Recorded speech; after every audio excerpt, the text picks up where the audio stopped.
School lesson today in the Lesson Quarterly, Lesson 6, is called Unlimited Possibilities.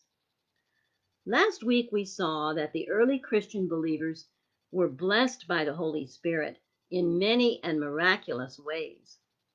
But here's what our memory text says today. 1 Corinthians 12:11. But one and the same Spirit works all these things, distributing to each one individually as he wills. 1 Corinthians 12:11. So no one gets missed here. The Holy Spirit equips his followers with what is needed to edify the church and glorify his name.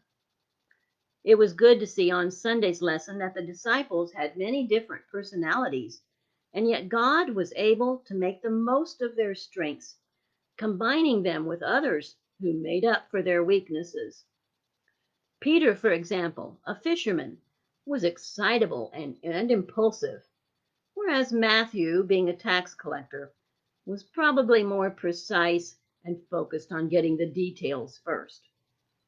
John, although tender-hearted, could be outspoken and offensive. Andrew, on the other hand, was also a people person, but more sensitive to others, less focused on himself. Fortunately, our differences balance each other out, even in God's church today.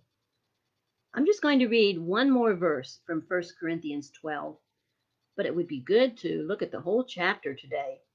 I really like verse 13, which says, For by one Spirit we were all baptized into one body, whether Jews or Greeks, whether slaves or free, and have all been made to drink into one Spirit.